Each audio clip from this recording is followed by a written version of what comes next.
ভয়ঙ্কর সামরিক মহড়ায় তুরস্ক, পাকিস্তান ও আজারবাইজান।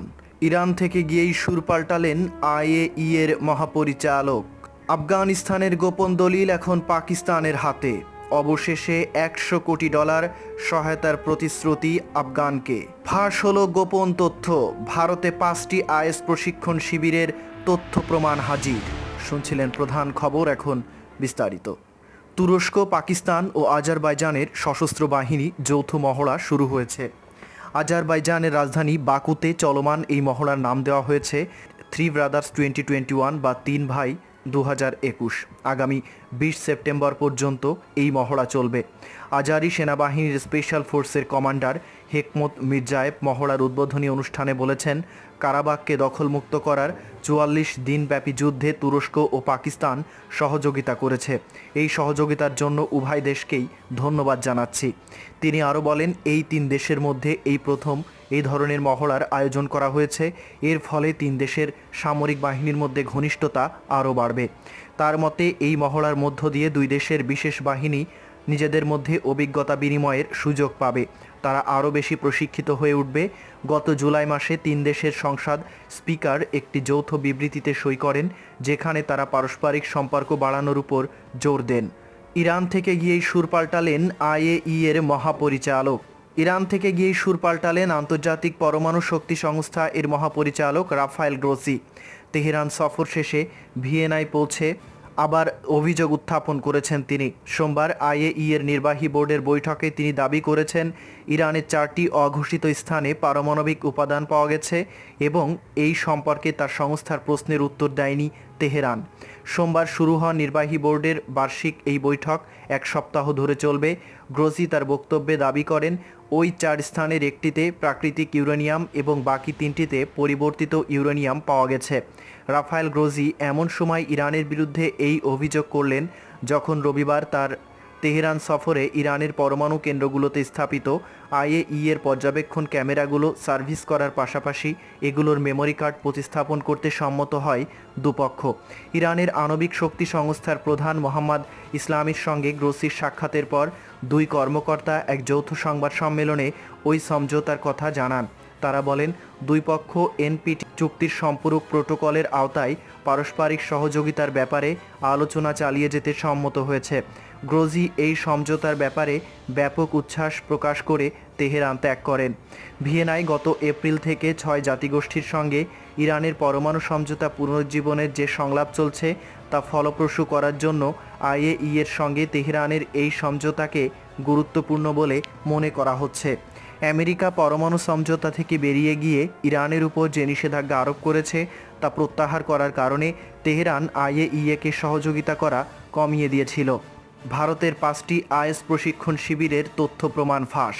পাকিস্তানের শীর্ষ কর্মকর্তারা রবিবার বলেছেন, তাদের কাছে ভারতের মাটিতে পরিচালিত দায়েশ তথা আইএস যোদ্ধাদের 5টি প্রশিক্ষণ শিবিরের প্রমাণ রয়েছে। ভারতের মদদে পরিচালিত কাশ্মীর, রাজস্থান ও উত্তরাখণ্ডে দায়েশ প্রশিক্ষণ ক্যাম্পের কথা উল্লেখ করে পাকিস্তানের পররাষ্ট্রমন্ত্রী শাহ মোহাম্মদ কুরেশি বলেন, কাশ্মীরে ভারতীয় সেনাদের দ্বারা সংগঠিত যুদ্ধ অপরাধের 3432টি মামলা তারা দায়ের করেছেন। ইসলামাবাদ দীর্ঘদিন ধরে দাবি করে আসছে যে ভারত জঙ্গি গোষ্ঠীগুলোকে পৃষ্ঠপোষকতা করে, যা ভারত অস্বীকার করে।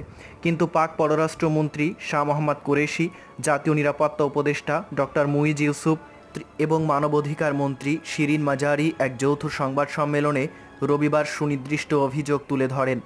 কর্মকর্তারা অডিও এবং ভিডিও ফুটেজ এবং জিপিএস ডেটা সহ একটি 131 পৃষ্ঠার নথি উপস্থাপন করেন, যেখানে তারা ভারতীয় অর্থায়নে দায়েশ জঙ্গিদের পরিচালিত প্রশিক্ষণ শিবিরের অস্তিত্ব প্রমাণ করেছে। তারা কাশ্মীরে ভারতীয় সামরিক বাহিনীর দ্বারা সংগঠিত নৃশংসতার মামলাগুলোও বিস্তারিত তুলে ধরেন। অনুসন্ধানে জানা গেছে, 5টি দায়েশ ক্যাম্প ভারতের নিয়ন্ত্রিত কাশ্মীরের একটি পাহাড়ি শহর গুলমার্গে, 3টি উত্তর ভারতের রাজস্থানে এবং একটি উত্তরাখণ্ডে, যা ভারতের উত্তরাঞ্চলে অবস্থিত। ইসলামাবাদের সংবাদ সম্মেলনে পাকিস্তানের পররাষ্ট্র মন্ত্রণালয়ের মুখপাত্র অসীম ইফতিখার আহমেদ সাংবাদিকদের বলেন, এটা প্রমাণ করে যে ভারতে 5টি আইএস প্রশিক্ষণ শিবির পরিচালনা হচ্ছে, যার মধ্যে একটি ভারত অধিকৃত কাশ্মীরের গুলমার্গ, 3টি রাজস্থান, একটি উত্তরাখণ্ডে অবস্থিত।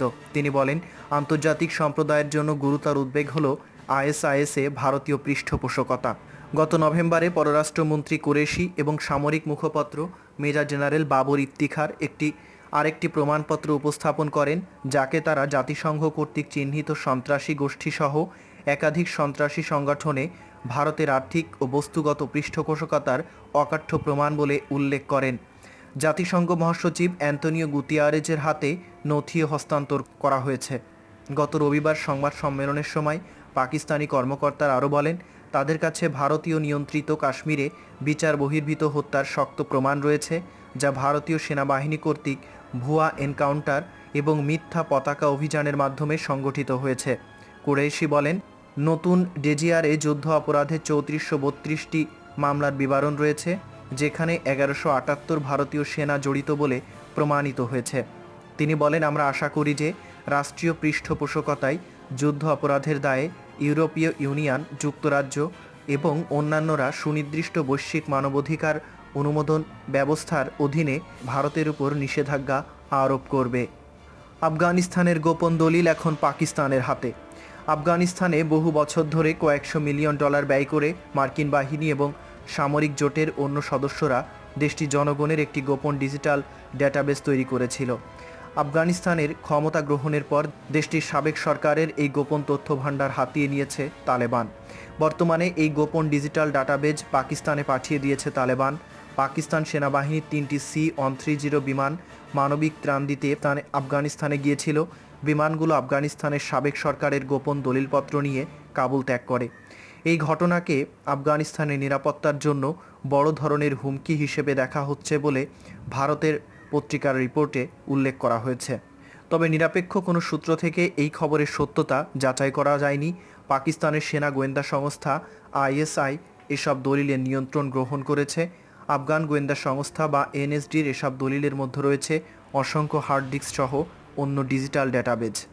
অবশেষে $100 কোটি সহায়তার প্রতিশ্রুতি আফগানকে। অবশেষে আফগানিস্তানে $100 কোটি বেশি মার্কিন সহায়তার প্রতিশ্রুতি দিয়েছে দাতারা। তালেবানের ক্ষমতা গ্রহণের পর দেশটিতে বিপর্যয়কর পরিস্থিতি সৃষ্টির বিষয়ে জাতিসংঘের হুঁশিয়ারির পর দাতারা এই আর্থিক সহায়তার প্রতিশ্রুতি দিল। মঙ্গলবার এক প্রতিবেদনে এই তথ্য জানিয়েছে সংবাদ মাধ্যম BBC ও আল জাজিরা। BBC জানিয়েছে, জেনেভায় জাতিসংঘের আয়োজিত একটি কনফারেন্সে আফগানিস্তানের সহায়তার বিষয়ে এই অঙ্গীকার করেন দাতারা। তালেবানের ক্ষমতা গ্রহণের পর আফগান ভূখণ্ডে বড় ধরনের মানবিক বিপর্যয়ের আশঙ্কা করছে জাতিসংঘ এবং এই বিপর্যয় এড়াতে বৈশ্বিক সহায়তার আহ্বান জানিয়ে জেনেভায় এই কনফারেন্সের আয়োজন করা হয়েছিল।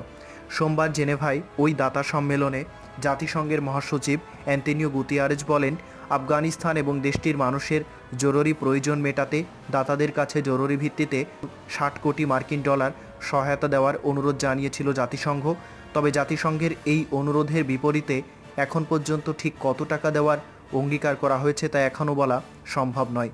কনফারেন্সের উদ্বোধনী বক্তব্যে গুতিয়ারেজ বলেন, টানা কয়েক দশক যুদ্ধ, সংগ্রাম আর নিরাপত্তাহীনতার মধ্যে থাকার পর আফগানরা এখন কার্যত তাদের সবচেয়ে কঠিন সময় পার করছে।